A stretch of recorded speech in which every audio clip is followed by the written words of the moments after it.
ሰላም ሰላም ውድ ቤተሰቦች እንዴት ቆያችሁልን? በዕለተ እሑድ በወጡ እግር ኳሳዊ መረጃዎች ዳግም ተገናኝተናል። እንደተለመደው ቻናላችን አዲስ ከሆናችሁ ቻናሉን ሰብስክራይብ በማድረግ ቤተሰብ ሁኑ። አሁን ወደ ዕለቱ መረጃዎች አለፍን። አብራችሁን ቆዩ። ስፔን የሪያል ማድሪድ አሰልጣኝ ዣቢ አሎንሶ ከትናንት ምሽቱ ድል በኋላ በቀጣይ ሳምንት በቻምፒየንስ ሊግ ከሊቨርፑል ጋር ከሚያደርጉ ጨዋታ በፊት በአንፊልድ ስታዲየም ልምድ እንደማይሰሩ አረጋግጧል። ሪያል ማድሪድ ለማክሰኞ ጨዋታ ልምዳቸውን ስፔን አድርገው ወደ እንግሊዝ ለማቅናት ማሰባቸውን ተናግሯል። ስለ ጉዳይ የጠየቁት ዣቢ አሎንሶ አዎ ትክክል ነው፣ እኔ ነኝ የወሰንኩ ሲሉ ምላሻቸውን ሰጥቷል። ውሳኔ ወሰንኩት በ200 ካሜራ እየተወስጦኝ ልምድ ማሰራት ስለማልፈልግ ነው ሲሉ ዣቪ አሎንሶ ተናግረዋል።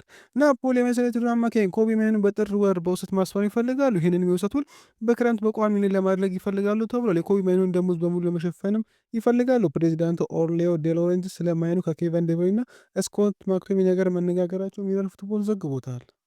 ጥሩ የሆነ የድር ዘመን በማሳለፍ ላይ የማይገኘው ወልቭስ አሰልጣኝ ቪቶር ፔሬራ ማሰናበቱ ተገልጿል። ወልቭስ የአሰልጣኙ ለ3 ዓመታት ካራዘመ 3 ወራት በኋላ ያሰናበታቸው። አሰልጣኙ ወልቭስን እየመሩ በውድድር ዓመት ያደረጓቸውን 10 ጨዋታዎች ማሸነፍ አልቻሉም። ወልቭስ በሊጉ በ2 ነጥቦች የመጨረሻው ደረጃ ላይ ይገኛል። ማንቸስተር ዩናይትድ በጥር ወር የእንግሊዛዊን አማካይ ኤሊዮት አንደርሰንን ከኖቲንጋም ፎረስት ለማስፈረም ጥረታቸውን ለማጠናከር ተዘጋጅተዋል። አማካዩ ከ75 ሚሊዮን ፓውንድ በላይ ያስወጣም ይችላል። ዩናይትዶች ከቼልሲ፣ ማንቸስተር ሲቲ እና ከኒውካስል ዩናይትድ ፉክክር ሊገጥማቸውም ይችላል ሲል ከአውት ኦፍ ሳይድ ዘግቦታል። ቶማስ ፍራንክ የቶተንሃም ሆትስፐር የፊት መስመር ለማጠናከር ይፈልጋል። የዌስትሃሙን ጃሮድ ቦወና የፖርቶን ሳሙ አግሂዋን በድምሩ እስከ 110 ሚሊዮን ፓውንድ አውጥቶ ማምጣት ይፈልጋሉ። ስፐርስ ከጥር ጀምሮ ሪቻርልሰን እና ዶሚኒክ ሶላንኬን ለመሸጥም ይሞክራሉ። ምክንያቱም ፍራንክ ሁለቱም ተጫዋች በቂ እንዳልሆኑ ስለሚያስቡ ነው ሲል ፊጃቼ ዘግቦታል። አርሰናል ጋብርኤል ጄሱስን በጥር ወይም በክረምት ክለቡ እንዲለቅ ይፈልጋሉ።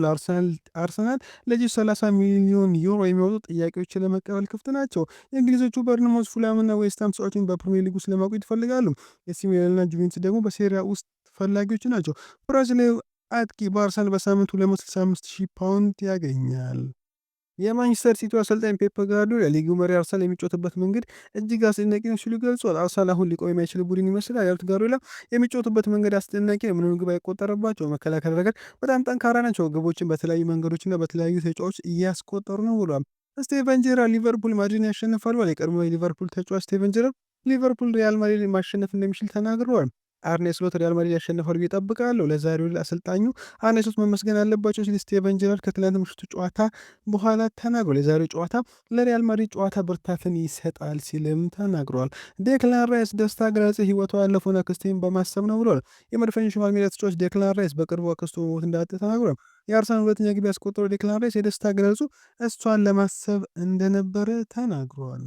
እንግሊዛዊ አማካይ ጊብስ ዋይት አቻ መውጣታችን አዝናለሁ ብሏል።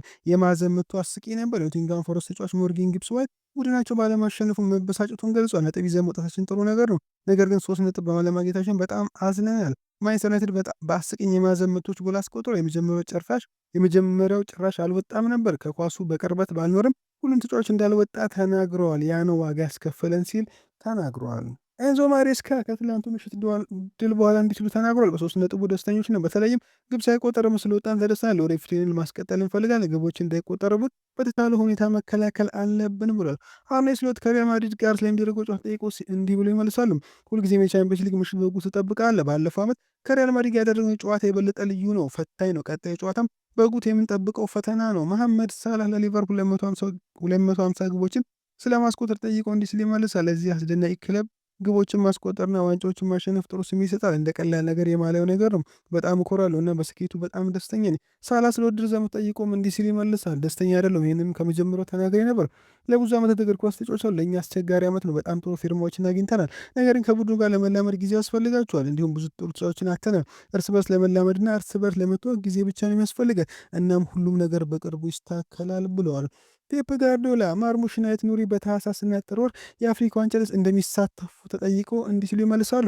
ለሀገራቸው ወሳኝ ውድድር አላቸው፣ መሄድ አለባቸው። ችግሮቹ በፊቴ ሲመጡ ሁልጊዜም ችግሮች ላይ መፍታት እሞክራለሁ። አሁን ስለ እሱ ምንም አላስብም። በቀጣይ ጨዋታ ምርጡን ቡድን መጠቀም አለብኝ። ፔፕ ጋርዲዮላ ስለ ኤርሊንግ ሃላንድ ተጠይቆ እንዲህ ሲል ይመልሳል። ጎል ማስቆጠር እንደማይሰለቸው አስባለሁ። ብዙ ጨዋታችን ስትጫወት አንዳንድ ጊዜ እንደሚደክም አስባል። ነገር ግን ከስዋንሲ አልተጫወተም። እሱ ትኩስ ጉልበት አለው። ነገር ግን እሱ በማይኖር ጊዜ ማርሙሽ እንጠቀማለን። ቼርኪን በአስተኛ 9 ቁጥር መጠቀም እንችላለን ብለዋል።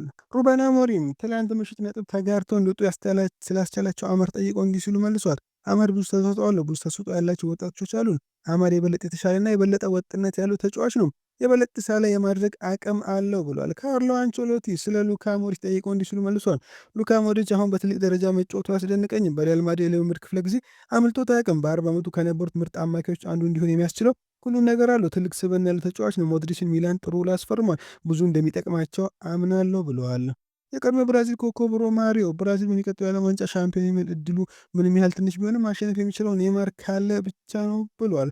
ማይክል አርቴታ ቪክተር ጊዮገርስ መቀየር ነበረብን፣ ምክንያቱም ትንሽ ህመም ስለተሰማው ነበር። ማርቲን ዙቢሜንዲም እንዲሁ ትንሽ ጉዳት አጋጥሞታል። ሁኔታዎችም ለማወቅ መጠበቅ አለብን ብለዋል። ማንቸስተር ዩናይትድ የክሪስታል ፓላሱ ተከላካይ ማርኮ ጌል ለማስፈረም ፍላጎት እንዳላቸው ግራይም ቤሊ ተናግረዋል።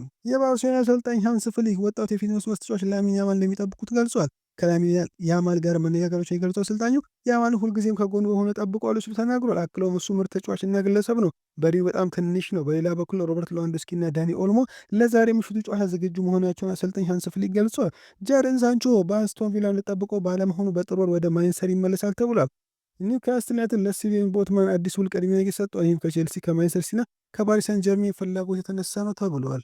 ክሪስታል ፓላስ ከጂም ፍሊማይታ ጋር አዲሱ ለመፈራረም አቅዷል። ቶተንሃም በፈረንሳዩ አጥቂ ላይ ፍላጎት ማሳየቱን ፉትቦል ኢንሳይደር ዘግቧል። የመርሲሳይዱ ክለብ ሊቨርፑል ኃላፊዎች አሰልጣኝ አርኔ ስሎትን የማሰናበት እቅድ እንደሌላቸው ፋብሪዚዮ ሮማኖ ተናግሯል። ሊቨርፑል ከአሰልጣኝ አርኔ ስሎት ጋር እየሰራ በመሆኑ ደስተኛ መሆኑን ተዘግቧል። የክለቡ ኃላፊዎች ቡድኑ የገጠመውን አስቸጋሪ ሁኔታ ቢያውቁም በክረምቱ በቡድኑ ውስጥ ከፍተኛ ለውጥ መደረጉ እንደሚረዱ ተገልጿል። በክለቡ ውስጥ አሰልጣኝ አርኔ ስሎት ሁኔታውን ለማስተካከል ትክክለኛው ሰው ናቸው የሚል እምነት መኖሩን ፋብሪዚዮ ሮማኖ ተናግሯል። ወደ ቤተሰቦች ለዛ የነበረ ቆይታ በዚያ በቃ። መልካም ምሽት።